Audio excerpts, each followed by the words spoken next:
जय श्री कृष्ण चैतन्य प्रभु नित्यानंदम श्री अद्वैत गदाधर श्रीवासादि गौर भक्तवृंद। ओम नमो भगवते वासुदेवाय। ओम नमो भगवते वासुदेवाय। ओम नमो भगवते वासुदेवाय। हरे कृष्णा। सभी भक्तों को सादर प्रणाम। श्रीमद् भागवतम महापुराण सत्रों की इन श्रृंखला में आज सत्र 534 534 में सभी भक्तों का स्वागत है। हम सभी यहाँ पर श्रीमद् भागवतम महापुराण को अंतर्राष्ट्रीय कृष्ण भावनामृत संघ के संस्थापक आचार्य कृष्ण कृपा मूर्ति श्री श्रीमद अभय चरणारविंद भक्ति वेदांत स्वामी श्रील प्रभुपाद की पुस्तक के माध्यम से भक्तों के संग श्रवण और पठन करने का प्रयास कर रहे हैं। जैसा कि सत्रों का प्रारूप है, वर्तमान विषय वस्तु का संक्षिप्त अवलोकन, तत्पश्चात मंगलाचरण और उसके बाद एक एक श्लोक का वाचन और अनुवाद श्रवण और पठन करते हुए हम सभी इस सत्र में आगे बढ़ने का प्रयास करेंगे। वर्तमान विषय वस्तु के संदर्भ में पिछले सत्र में हम सभी ने स्कंद 10 अध्याय 49 जिसका नाम था अक्रूर का हस्तिनापुर जाना, जहां हम सभी ने श्रवण किया किस प्रकार भगवान श्री कृष्ण द्वारा भेजे गए दूत के रूप में अक्रूर ने ये ज्ञात किया कि धृतराष्ट्र अपने पुत्रों के मोहवश पुत्रासक्ति में अनाचार और अधर्मयुक्त आचरण करते हुए अपने भाई के पुत्रों के संग धर्मवत व्यवहार में लिप्त नहीं है। किस प्रकार धृतराष्ट्र के पुत्र दुर्योधन और दुशासन, युधिष्ठिर, भीम, पांडव, नकुल, सहदेव और यहाँ तक ही नहीं, माता कुंती को भी उनके द्वारा भोगा जाने वाला अपेक्षित राज्य का भाग भी उन्हें नीति पूर्वक प्रदान करने के लिए तैयार नहीं है। अक्रूर ने अपने समस्त विष्णु वंशियों, मित्रों, संबंधियों, सभी महत्वपूर्ण राजनयिक व्यक्तित्वों से मिले समाचार के उपरांत वापस आकर भगवान श्री कृष्ण को सूचित किया कि धृतराष्ट्र का आचरण मर्यादित नहीं है। आज के सत्र में इसी क्रम में आगे बढ़ते हुए हम सभी श्रवण करेंगे स्कंद 10 अध्याय संख्या 50। तो मंगलाचरण के पश्चात हम सभी एक एक श्लोक का वाचन और अनुवाद श्रवण और पठन करते हुए कृष्ण द्वारा द्वारकापुरी की स्थापना नामक इस अध्याय को श्रवण करेंगे। मेरा अनुरोध है आप सभी से, जिनके पास पुस्तक है वो पुस्तक का प्रयोग करेंगे, अन्य सभी की सुविधा के लिए श्लोक स्क्रीन पर भी प्रस्तुत करने का प्रयास रहेगा। तो आरंभ करते हैं मंगलाचरण से। नारायणं नमस्कृत्य नरं चैव नरोत्तमं देवीं सरस्वतीं व्यासं ततो जयम् उदीरयेत्। शृण्वतां स्वकथा कृष्ण पुण्यश्रवणकीर्तन यद्यन्तस्थो भद्राणि विधुनोति सुयत्स्यताम्। नष्टप्रायेष्वभद्रेषु नित्यं भागवत सेवया भगवत्युत्तमश्लोके भक्तिर्भवति नैष्ठिकी। ॐ अज्ञानतिमिरान्धस्य ज्ञानाञ्जनशलाकया चक्षुन्मीलितं येन तस्मै श्रीगुरुवे नमः। मूकं करोति वाचालं पङ्गुं लङ्घयते गिरिं तत्कृपातमहं वन्दे परमानन्दमाधवं। वाञ्छाकल्पतरुभ्यश्च कृपा सिन्धुभ्य एव च पतितानां पावनेभ्यो वैष्णवेभ्यो नमो नमः। जय श्री कृष्ण चैतन्य प्रभु नित्यानंद श्री अद्वैत गदाधर श्रीवासादि गौर भक्तवृंद। हरे कृष्णा कृष्ण कृष्ण हरे हरे, हरे राम राम राम हरे हरे। हरे कृष्ण कृष्ण कृष्ण हरे हरे, हरे राम राम राम हरे हरे। हरे कृष्ण कृष्ण कृष्ण हरे हरे, हरे राम राम राम हरे हरे। हरे कृष्णा। पुनः सभी भक्तों को सादर प्रणाम। श्रीमद् भागवतम महापुराण सत्रों की इन श्रृंखला में आज सत्र 534 534 में हम सभी आरंभ करने जा रहे हैं स्कंद 10 अध्याय 50, जिसका नाम है कृष्ण द्वारा द्वारकापुरी की स्थापना। तो किस प्रकार कृष्ण ने जरासंध को युद्ध में 17 बार पराजित करके द्वारकापुरी का निर्माण किया, उसका उल्लेख यहाँ आज के इस अध्याय में सुखदेव गोस्वामी महाराज परीक्षित को श्रवण करा रहे हैं, जिसे हम सभी श्रील प्रभुपाद के मार्गदर्शन में पठन करेंगे। श्रीशुक उवाच अस्ति प्राप्तिश्च कंसस्य महिष्यो भरतर्षभ मृते भर्तरि दुःखार्ते ईयतु स्म पितुर्गृहान्। सुखदेव गोस्वामी ने कहा, जब कंस मार डाला गया तो हे भरतर्षभ, उसकी दो पटरानियां अस्थि तथा प्राप्ति अत्यंत दुखी होकर अपने पिता के घर चली गईं। तो अस्थि और प्राप्ति कौन है? मगध के राजा जरासंध की पुत्रियां, जिनका विवाह कंस के साथ हुआ था। तो एक प्रकार से कंस और जरासंध संबंधी हुए हैं, जामाता और ससुर। तो यहाँ पर बताते हैं सुखदेव गोस्वामी कि पित्रे मगध राजाय जरासंधाय दुखिते वेदयाम चक्रतु सर्वम आत्मवैधव्य कारणम। दुखी रानियों ने अपने पिता मगध के राजा जरासंध से सारा हाल कह सुनाया कि वे किस तरह विधवा हुई। स तत् अप्रियम आकर्ण्य शोकामर्षयुतो नृप अयादविं महिम कर्तुम चक्रे परम उद्यमम। हे राजन, यह अप्रिय समाचार सुनकर जरासंध शोक तथा क्रोध से भर गया और पृथ्वी को यादवों से विहीन करने के यथासंभव प्रयास में जुट गया। तो कथाक्रम के आगे इस वर्णन में अक्षौहिणी भी विंष्ट्या त्रिश्रिभिश्चापि संवृत यदु राजधानीं मथुरां न्यरुधत् सर्वतोदिशम्।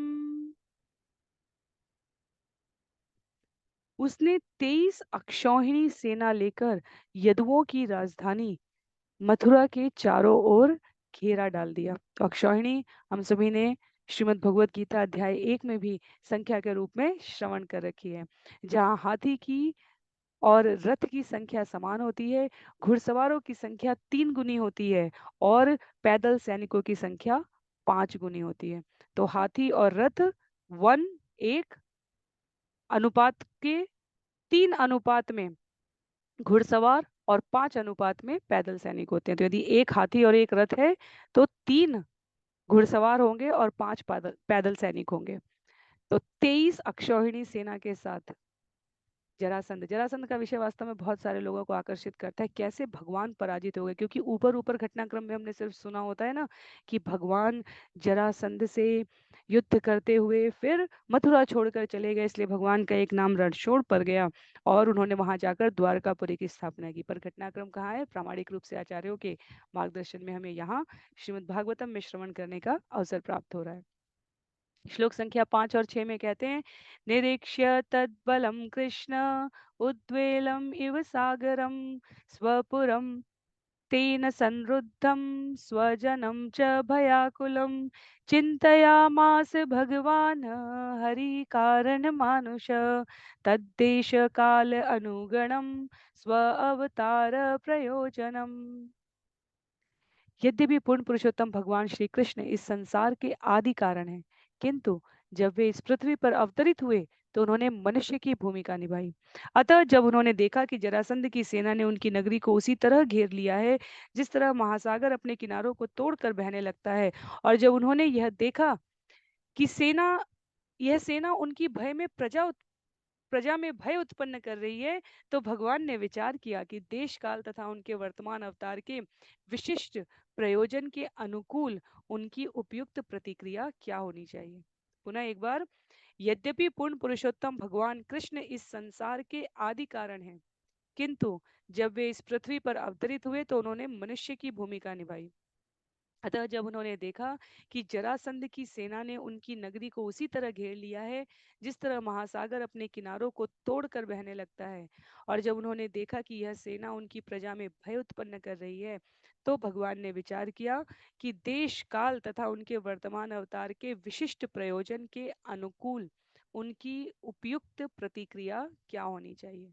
बहुत सारे घटनाक्रम अभी आगे की ओर भगवान श्री कृष्ण के द्वारा संवहित होने हैं। भगवान श्री कृष्ण के प्रयोजन का हेतु भगवान स्वयं भगवत गीता में बताते हैं। परित्राणाय साधुनाय विनाशाय च दुष्कृताम। भगवान कहाँ कहाँ एक एक सैनिक, दुष्ट राजा और पृथ्वी के भार में वर्धन करने वाले अनाचार प्रिय शासकों को ढूंढ कर लाते हैं। ये काम उनके लिए स्वयं जरासंध कर रहा था। तो 23 अक्षौहिणी सेना के साथ जब भगवान ने देखा, तो उन्होंने, आचार्य इंगित करते हैं कि उन्होंने सोचा कि मुझे यहाँ पर सैनिकों के आक्रमण की परवाह करने की कोई विशेष आवश्यकता नहीं है। भगवान यहाँ मनुष्य के रूप में है और मनुष्य को अनेकानेक हितोपदेश, नीति शास्त्र की शिक्षाओं के अनुसार वॉर और बैटल, अंग्रेजी में भी इसके कहावत है, जहां हमें देखना चाहिए कि हम छोटे छोटे युद्ध में अपने आप को संलग्न कर रहे हैं या बड़े विशाल समर की तैयारी करनी है। तो मनुष्य के रूप में भगवान के द्वारा की जाने वाली इस अभिनय, इस लीला में भक्तों के आनंद हेतु सामान्य व्यक्ति कई बार इससे अनजान रह जाते हैं, पर भक्त इस अनुकरणीय आचरण से अत्यधिक प्रसन्न होते हैं। भगवान ने सोचा, श्रीधर स्वामी इंगित करते हैं, मैं जरासंध को किस तरह परास्त करूं? क्या जरासंध को मार डालूं या उसके द्वारा इन सैनिकों को, राजाओं को, छोटे छोटे कबीले के, छोटे छोटे प्रांतों के जो तथाकथित शासक हैं, उनको संग्रहित करके इस प्रकार लाने से उनका उद्धार और कल्याण करते हुए धरती के भार को कम करने में जो मेरा उद्देश्य है, प्रयोजन है, उसमें भाग लूं। विचार करके देखिए, 18 दिन के महाभारत में 19वां दिन तब कहते हैं जब दुर्योधन की मृत्यु हो गई। युद्ध 18 दिन तक ही चला। तो 18 दिन के महाभारत में प्रतिदिन एक अक्षौहिणी सेना, 18 अक्षौहिणी सेनाएं थी। 11 कौरवों के पक्ष से और 7 अक्षौहिणी सेना पांडवों के पक्ष से। महाभारत के युद्ध में केवल 18, जिसे महाभारत का भीषण युद्ध कहा जाता है, उसमें 18 अक्षौहिणी सेनाओं का उद्धार हुआ है। और यहाँ जरासंध अकेले 23 अक्षौहिणी, कितनी माता भूमि के, पृथ्वी के सिर पर भार बढ़ चुका होगा कि भगवान विचार करके किस युद्ध में कितना समय और ऊर्जा का प्रयोग करना है, उसके अनुसार व्यवहार कर रहे हैं। तो या तो भगवान के सामने अवसर है कि या तो वो जरासंध को मार डालें और जरासंध को, जरासंध की सेना को मार डालें और जरासंध को ना मारे, या जरासंध को मारकर उसकी सेना को ले लें। तो क्या निर्णय लिया भगवान ने? श्लोक संख्या 7 और 8 में बताया गया है, हनिष्यामि बलम हेतत् भुवि भारं समाहितं मागधेन समानीतं वश्यानां सर्वभूभुजाम् अक्षौहिणीभिसंख्यातां भटाश्वर रथ कुंजरे मागधस्तु न हंतव्यो भूय कर्ता बलोद्यमम। भगवान ने सोचा, चूंकि पृथ्वी पर इतना भार है, अतः मैं जरासंध की इस सेना को विनष्ट कर दूंगा, जिसमें अक्षौहिणियों, पैदल सैनिक, घोड़े, रथ तथा हाथी है, जिसे मगध के राजा ने अपने अधीनस्थ राजाओं से बटोरकर यहाँ लाकर खड़ा कर दिया है। किंतु मुझे जरासंध को नहीं मारना चाहिए, क्योंकि भविष्य में वह निश्चित रूप से दूसरी सेना जोड़ लेगा। तो इतना हताहत कर दो सेना को कि फिर तिलमिलाए हुए, जैसे सर्प पर जब आरंभिक प्रहार किया जाता है तो सर्प क्रोध में अत्यधिक तिलमिलाता है। सर्प ईर्ष्या का, द्वेष का प्रतीक है। जरासंध यहाँ पर भगवान के समकक्ष अपने ऐश्वर्य को समझते हुए द्वेषवश भगवान से मुकाबला करने आया है। जब रावण पूरी प्रजा पर अत्याचार कर रहा था, तब जरासंध को नहीं लगा कि मेरा जमाता, मेरा दामाद इतना क्रूर है। पर जब प्रजा के, जिस प्रजा के कारण आप राजा हैं, उस प्रजा को सुरक्षित, संरक्षित, सुव्यवस्थित रखने के लिए मनुष्य रूप में ही सही, यदि कृष्ण को अवतार भी माने, कोई विभूति भी माने, कोई महापुरुष भी माने, तो उन्होंने प्रजा की रक्षा की है राजा के रूप में। भगवत गीता में भगवान ने कहा है कि मनुष्यों में मैं राजा हूँ और राजा का कर्तव्य है पिता के रूप में पुत्रवत प्रजा का शासन करना। कृष्ण कृष्ण के द्वारा कंस के वध में कहीं पे भी अनैतिकता नहीं थी, केवल व्यक्तिगत लाभ या हानि से परे जब पूतना को भेजा है कंस ने, पिछले 10 दिन में पैदा हुए समस्त नवजात शिशुओं को ब्रजमंडल में नष्ट कर दो। एक स्वयं की मृत्यु से बचने के लिए जो शाश्वत सत्य है, नवजात शिशुओं के वध को कोई किस प्रकार से, किस तर्क से न्याय संगत कह सकता है? तो ऐसे दुष्ट शासक को मारने के परिणाम में यदि जरासंध कृष्ण का शत्रु बनता है, तो निश्चित रूप से जरासंध ने स्वयं को कंस के पक्ष में और कृष्ण के विपक्ष में खड़ा करके धर्म और अधर्म की जो रेखा है वो सुनिश्चित कर दी है। इसलिए भगवान ने यहाँ पर विचार किया कि असुरों को विनष्ट करने के लिए वो पृथ्वी पर अवतरित हुए हैं, और जरासंध सारे असुरों को भगवान के समक्ष लाने में उत्साहित है। इसलिए जरासंध को जीवित और व्यस्त रखना अधिक उपयुक्त होगा। श्लोक संख्या 9 में कहते हैं, एतदर्थो अवतारोऽयं भूभार हरणाय मे संरक्षणाय साधूनां कृतोन्येषां वधाय च। मेरे इस अवतार का यही प्रयोजन है, पृथ्वी के भार को दूर करना, साधुओं की रक्षा करना और असाधुओं का वध करना। अन्योऽपि धर्म रक्षाये देह संभ्रियते मया विरामायाप्य अधर्मस्य काले प्रभवत क्वचित। मैं धर्म की रक्षा करने तथा जब जब समय के साथ अधर्म की प्रधानता होती है तो उसका अंत करने के लिए भी अन्य शरीर धारण करता हूँ। एवं ध्यायति गोविंद आकाशात् सूर्यवर्चसो रथो उपस्थितो सद्य ससूतो सपरीक्षदो। सुखदेव गोस्वामी ने कहा, जब भगवान गोविंद इस तरह सोच रहे थे तो सूर्य के समान तेज वाले दो रथ आकाश से सहसा नीचे उतरे। वे सारथियों तथा साज सज्जा से युक्त थे।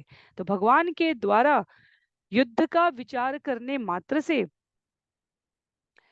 शिला विश्वनाथ चक्रवर्ती ठाकुर शिला जीव गोस्वामी यहाँ पर स्पष्ट करते हैं कि भगवान के वैकुंठ धाम से दो रथ नीचे उतर कर आए। तो भगवान के श्रद्धालु भक्त भगवान की अद्वितीय प्रौद्योगिकी देखकर, तकनीकी व्यवस्था देखकर अपार हर्ष को प्राप्त करते हैं। तो भगवान के रथ, भगवान के अस्त्र शस्त्र, दिव्यायुध उसी समय उपस्थित हो गए। आयुधानी च दिव्यानि पुराणानि यदक्षया दृष्ट्वा तानि ऋषिकेश संकर्षणम अथाब्रवीत। उसी समय भगवान के दिव्य हथियार भी स्वतः उनके समक्ष प्रकट हो गए। उन्हें देखकर इंद्रियों के स्वामी श्री कृष्ण ने भगवान संकर्षण से कहा, क्योंकि दो रथ नीचे उतरे हैं, पश्यार्य व्यसनं प्राप्तं यदूनां त्वावतां प्रभो एष ते रथ आयातो दयितान्याय धुनानि च। पश्यार्य व्यसनं प्राप्तं यदूनां त्वावतां प्रभो एष ते रथ आयातो दयितानि आयुधानि च। एतदर्थं हि नौ जन्म साधूनामीश शर्म कृत त्रयो विंशति अनीकाख्यम भूमे भारम अपाकुरु। भगवान ने कहा, हे पूज्य ज्येष्ठ भ्राता, आप अपने आश्रित यदुओं पर आए हुए इस संकट को तो देखिए, और हे प्रभु यह भी देखिए कि आपका निजी रथ तथा आपकी पसंद के हथियार आपके समक्ष आ चुके हैं। हे प्रभु, हमने जिस उद्देश्य से जन्म लिया है वह अपने भक्तों के कल्याण को सुरक्षित करना है। कृपया अब इन 23 सैन्य टुकड़ियों के भार को पृथ्वी से हटा दीजिए। तो भगवान कृष्ण और उनके ही स्वरूप विस्तार श्री बलराम जी ने विचार किया कि 23 अक्षौहिणी सेनाएं यहाँ पर जो वास्तव में माता पृथ्वी के भार को अवतरित लेने के हमारे उद्देश्य को पूरित करने के निहित एकत्र होकर स्वयं द्वार पर आई हैं, तो उनके उद्धार करने की जिम्मेदारी तो हमें लेनी ही पड़ेगी। तो कृष्ण और बलराम इस प्रकार विचार करते हैं, दिव्यायुध और उपस्थित रथ के साथ अपने आप को सज्जित करके। एवं सम्मत्यदाशार्हो दंशितो रथिनो पुरात् निर्जग्मतु स्वायुधाढ्यो बलेनाल्पीय सावृतो। भगवान कृष्ण द्वारा अपने भाई को इस तरह आमंत्रित करने के बाद दोनों दशार कृष्ण तथा बलराम कवच पहनकर और अपने अपने चमचमाते हथियारों को प्रदर्शित करते हुए अपने रथों पर चढ़कर नगरी के बाहर चले गए।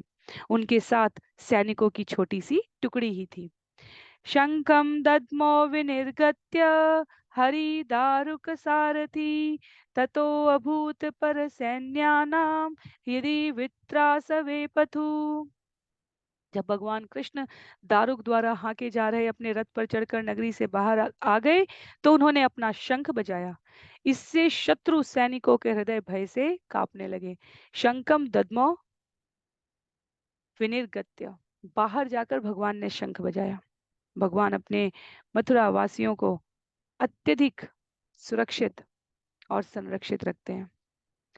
वास्तव में भगवान का एक कारण जिसमें कहा गया भगवान कभी ब्रजमंडल में पुनः वापस नहीं गए, उसमें आचार्य बताते हैं कि कृष्ण का पीछा करते करते उनके जो शत्रु हो चुके हैं अब कंस को मारने के पश्चात, क्योंकि जरासंध बार बार प्रयास करके आता रहेगा, तो यदि उन्हें ज्ञात हो गया कि कृष्ण वृंदावन में हैं, तो असुर उनके पीछे पीछे, ये दुष्ट राजा उनके पीछे पीछे वहां चले जाएंगे। भगवान ध्यान रखते थे अपने बाल्यकाल में कि असुरों को मारने के लिए वो वृंदावन के बाहर ही बाहर निपटा दें। इसीलिए जब अरिष्टासुर ने वृंदावन में प्रवेश किया था, तो भगवान ने पहले उसे एक धक्का मार के गांव की सीमा के बाहर किया था। धेनुकासुर को बाहर मारा, अघासुर को बाहर मारा, बकासुर को बाहर मारा। शक्टासुर को मारने में ज्यादा प्रयास करने की आवश्यकता नहीं थी, क्योंकि वो अपने पूरे शरीर के को बिछा रखा था छकड़े के रूप में, और भगवान उसके ऊपर लेटे हुए थे।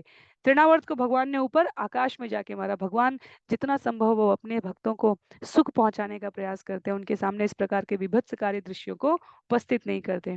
तो कृष्ण द्वारुक द्वारा आके जा रहे रथ में अपनी नगरी से बाहर आकर वहां जब शंख का गुंजायमान करते हैं, तो उनके शत्रु सैनिक भय से कांपने लगते हैं। श्लोक संख्या 17 में उल्लेख आता है, तावाहमागधो वीक्ष्य हे कृष्ण पुरुषाधम न त्वया योद्धुमिच्छामि बालेनेकेन लज्जया गुप्तेन हि त्वया मंद न योत्स्येया हि बंधुहन।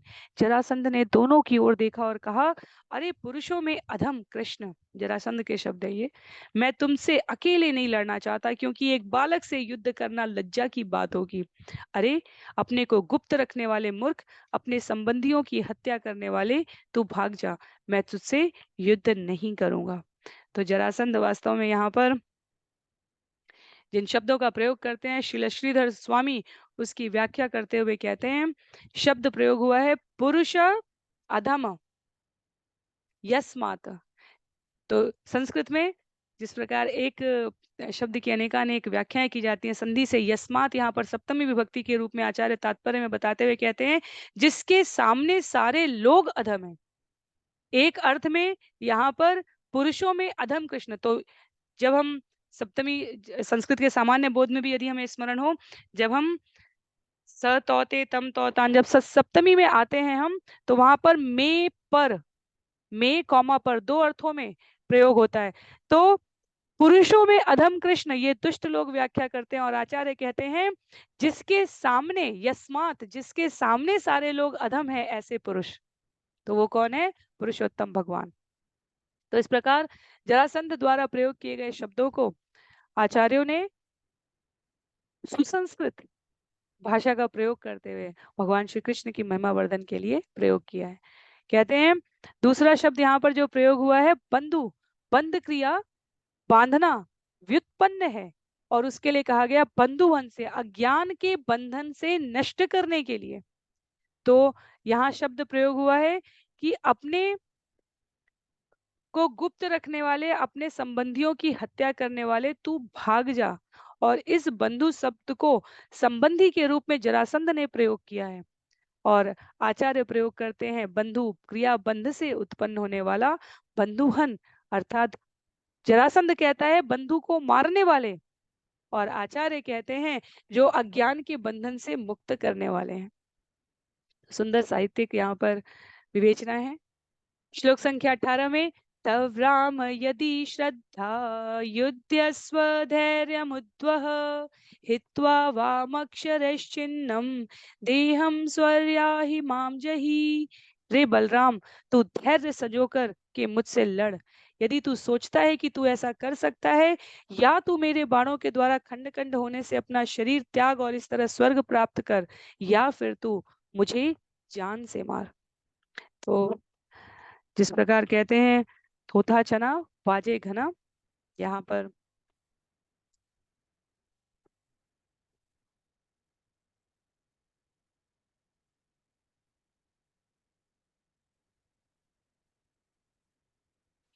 जरासंध न केवल भगवान श्री कृष्ण को अपितु बलराम जी को भी अपने शब्दों के वाण से उत्तेजित करते हुए, आक्रोशित करते हुए, आवेशित करते हुए कहते हैं कि धैर्य संजो कर मुझसे लड़ो।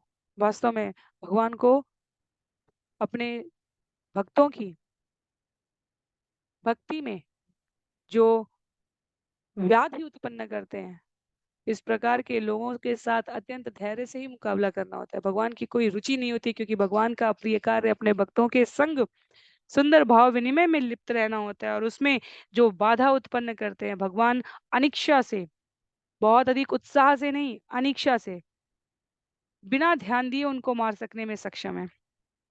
तो जब जरासंध यहाँ पर कह रहा है कि रे बलराम, तू धैर्य संजो करके मुझसे लड़, तो श्रीधर स्वामी कहते हैं कि जरासंध को वास्तव में संदेह हो भी गया था कि बलराम का शरीर अविनश्वर है।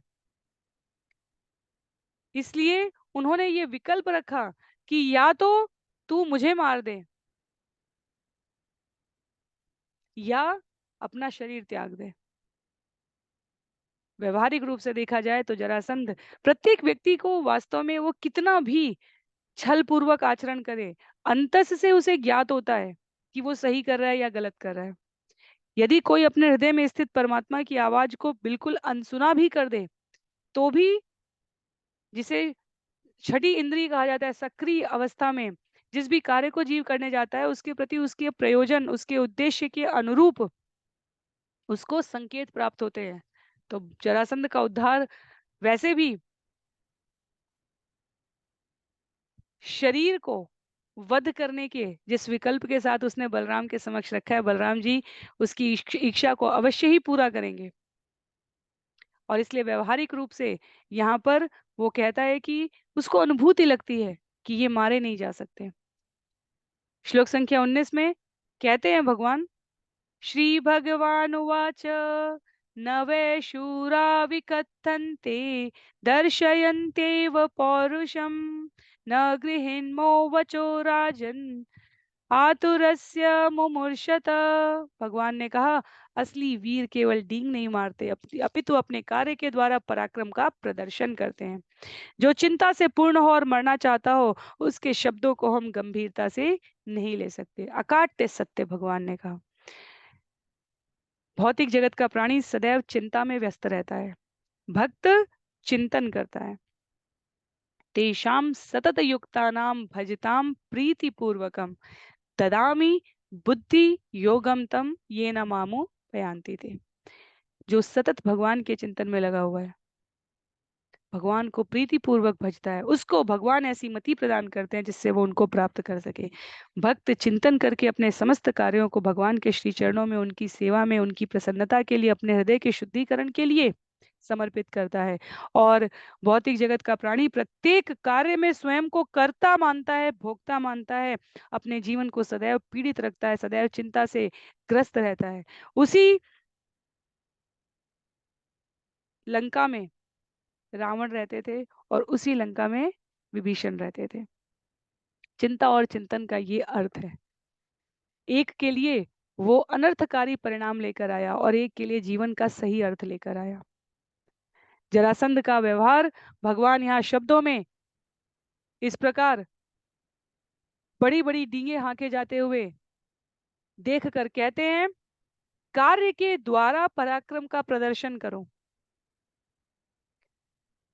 तुम्हारे शब्द बताते हैं कि तुम मरने के लिए तैयार हो और चिंता से पूर्ण हो, इसलिए हम इसे गंभीरता से नहीं ले सकते। तो शब्दों के इस खेल के पश्चात सुखदेव गोस्वामी कहते हैं, श्री शुकुवाच, जरासुतस्तावभिसृत्य माधवो महाबलोगेन बलीयसावृणोत् ससैन्ययानध्वजवाजिसारथि सूर्यानलो वायुवाभ्रेणुभिः। सुखदेव गोस्वामी ने कहा, जिस तरह वायु बादलों से सूर्य को या धूल से अग्नि को ढक लेती है, उसी तरह जरा का पुत्र मधु के दो वंशजों की ओर चल पड़ा और उसने अपनी विशाल सेनाओं से उन्हें तथा उनके सैनिकों, रथों, पताकाओं, घोड़ों तथा सारथियों को घेर लिया।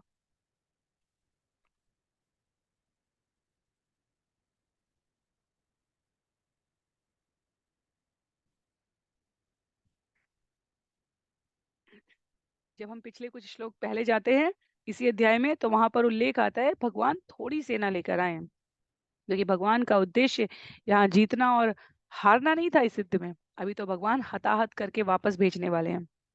तो आचार्य श्रीधर इंगित करते हैं यहाँ पर कि बादल सूर्य को ढकते हुए से प्रतीत अवश्य हो सकते हैं वायु के प्रबल वेग से, पर सूर्य तो विस्तृत आकाश में यूं ही चमचमाता रहता है। उसी प्रकार जो दूसरी उपमा है कि धूल की पतली परत से अग्नि की शक्ति प्रभावित कर सकती है वायु, पर वास्तव में अग्नि तो अपने स्थान पर जैजल्यमान रहती ही रहती है। तो जरासंध की सैन्य शक्ति का आवरण केवल ऊपरी सतह पर था। भगवान का पराक्रम, उनका तेज, उनका ऐश्वर्य तो यथावत विद्यमान ही था। तो जरासंध के पुत्र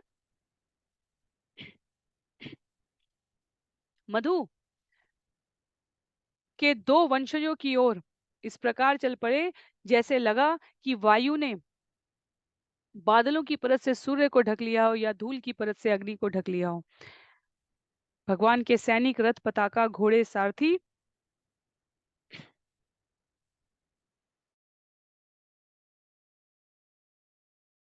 जरासंध की सैनिकों की आवृत्ति से, उनके घेरे से घिरे हुए नजर आने लगे। श्लोक संख्या 21 में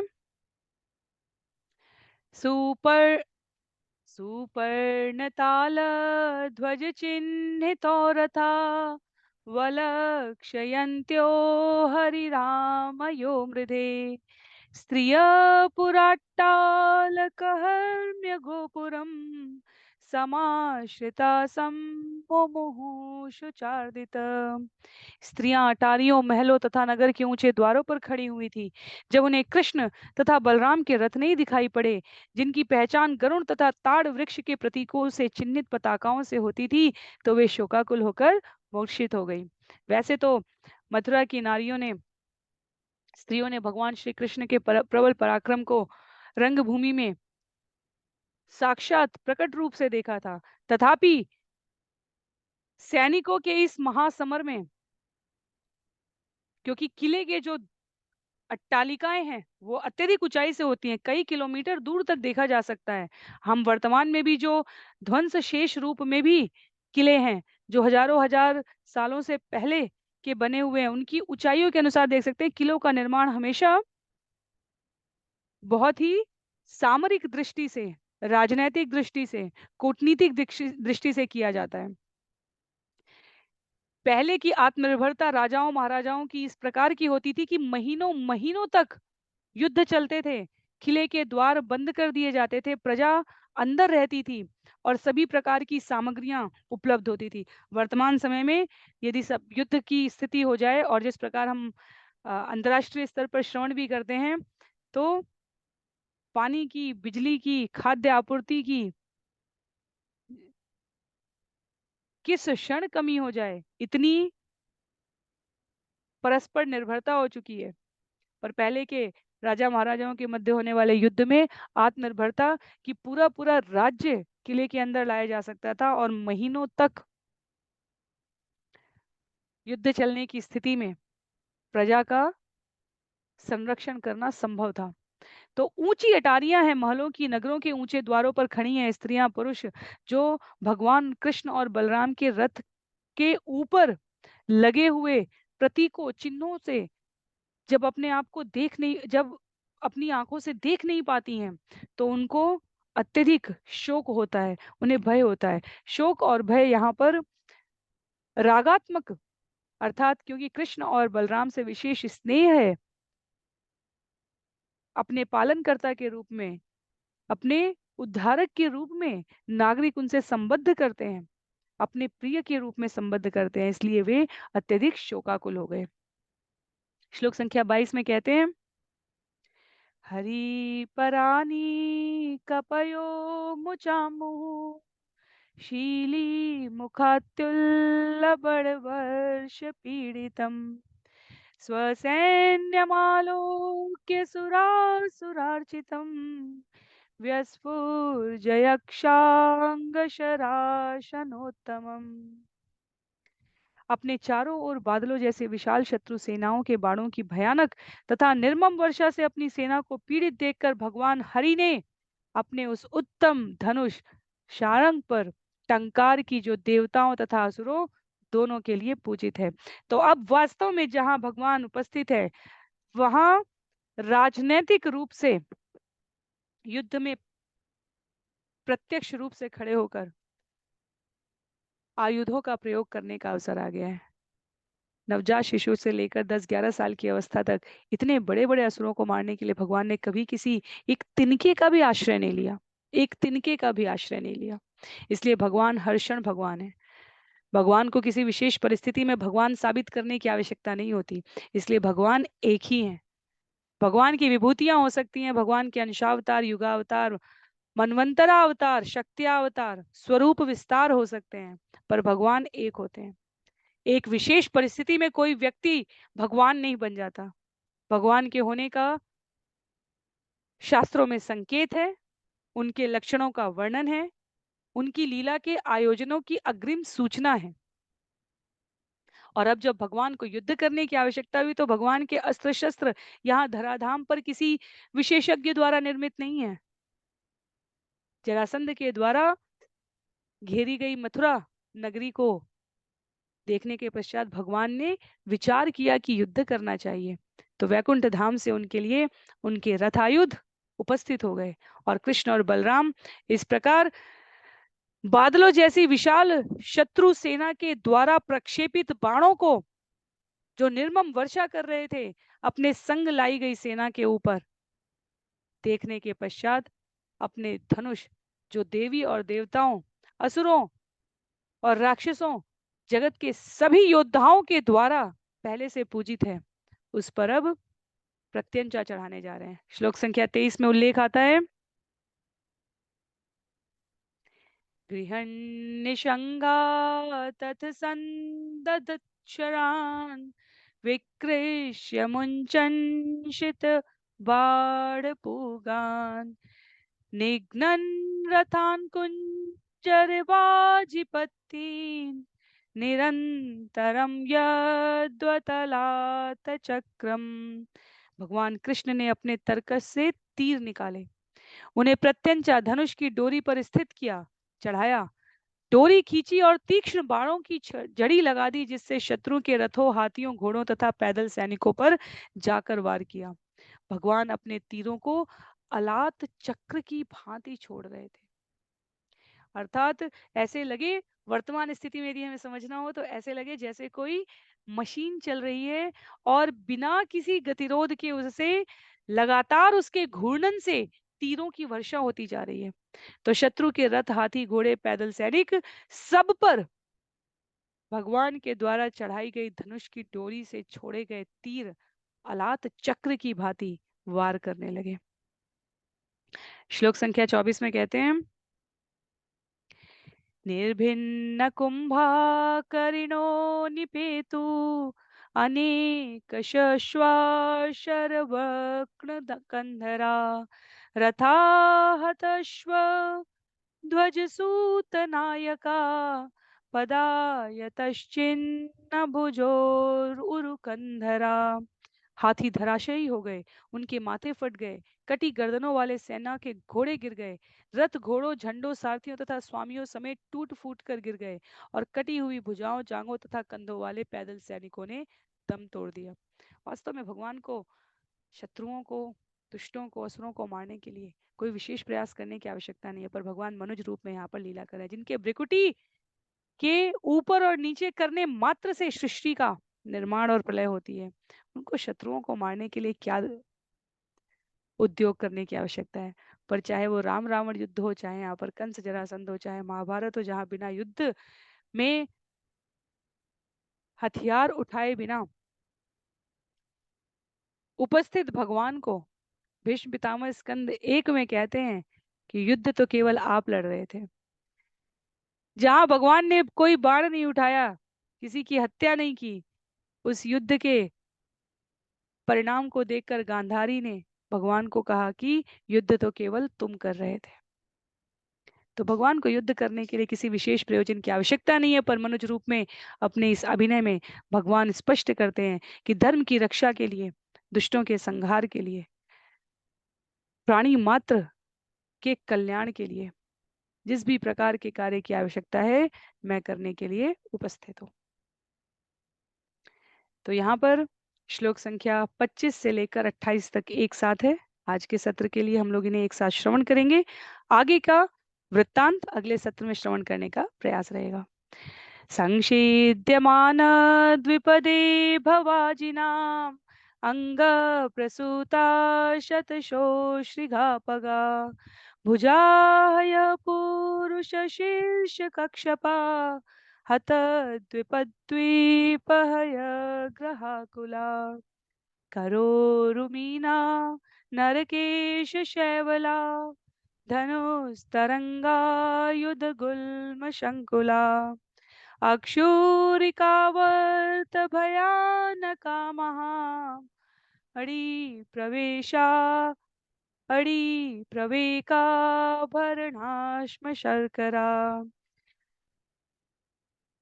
प्रवर्तिताभिरुभयावहा मनस्विनां हर्षकरी परस्परम् विनिघ्नतारिन् कुशलेन दुर्मदान् सङ्कर्षणेनान परिमेय तेजसा बलं तदङ्गार्णवदुर्गभैरवम् दुरन्तपारम् मगधेन्द्रपालितं क्षयं प्रणीतं वसुदेवपुत्रो विकीर्णितं तज्जगदीशयो परम। युद्ध भूमि में मनुष्यों, हाथियों तथा घोड़ों के खंड खंड हो जाने से रक्त की सैकड़ों नदियां बह चली। इन नदियों में बाहें सर्पों के तुल्य, मनुष्यों के सिर कछुओं की तरह, मृत हाथी द्वीपों की तरह तथा मृत घोड़े घड़ियालों की तरह प्रतीत हो रहे थे। उनके हाथ तथा जांघें मछली की तरह, मनुष्यों के बाल सिवार की तरह, बाण लहरों की तरह तथा विविध हथियार झाड़ियों के कुंज जैसे लग रहे थे। रक्त की नदियां इन सारी वस्तुओं से भरी पड़ी थी। रथ के पहिए भयावनी भंवरों जैसे और बहुमूल्य मोती तथा आभूषण तेजी से बहती लाल रंग की नदियों में पत्थरों तथा रेतों की तरह लग रहे थे, जो कायरों में भय और बुद्धिमानों में हर्ष उत्पन्न करने वाले थे। अपने हलायुद्ध के प्रहारों से अत्यधिक शक्तिशाली बलराम ने मगधेंद्र की सैनिक शक्ति विनष्ट कर दी। यद्यपि यह सेना दुर्लंघ सागर की भांति अथाह एवं भयावनी थी, किंतु वसुदेव के दोनों पुत्रों के लिए, जो कि ब्रह्मांड के स्वामी हैं, यह युद्ध खिलवाड़ से अधिक नहीं था। वास्तव में शब्दों में वर्णन करना आसान है, पर मूर्त रूप में इसकी कल्पना कर पाना भी अत्यधिक दुस्साध्य है। एक अक्षौहिणी सेना की संख्या को 23 अक्षौहिणी सेना से यदि हम गुणा कर दें, तो यहाँ पर जो अक्षौहिणी सेना का उल्लेख है वो वास्तव में दुर्लभ सागर की भांति है। जैसे सागर को देखने पर, एक सिरे से देखने पर दूसरे सिरे का छोर नहीं दिखता, वैसे ही इस भयावह अथाह सैनिक, हाथी, रथ, घोड़े की लहरों में जो मरे और कटे हुए सैनिकों के द्वारा विभूषित किए गए आभरण थे, अर्थात जो सुंदर आभूषण थे, उनमें जो बहुमूल्य मोती लगे हुए थे, वो बहती लाल रंग की नदियों में पत्थर की तरह बहते हुए से लग रहे थे। तो वास्तव में इसका उल्लेख इस अर्थ में किया जा रहा है कि ये सामान्य जनों के लिए भयावक है, पर भगवान के लिए ये युद्ध खिलवाड़ से अधिक नहीं है। तो अभी के लिए यहीं पर रोकेंगे हम लोग। ये वर्णन आगे श्लोक संख्या 29 से अगले सत्र में करने का प्रयास करेंगे। अध्याय श्लोकों की संख्या के रूप में करीब 57 श्लोकों तक है। तो समय की प्रतिबद्धता के अनुसार श्लोक संख्या 29 से लेकर 57 तक करीब करीब आधे पर हम लोग आज के लिए रोकेंगे और अगले सत्र में श्रवण करने का प्रयास करेंगे। श्रील प्रभुपाद की जय, श्रील गुरुदेव की जय, अनंत कोटि वैष्णव वृंद की जय, श्रीमद् भागवतम महापुराण की जय। हरे कृष्ण।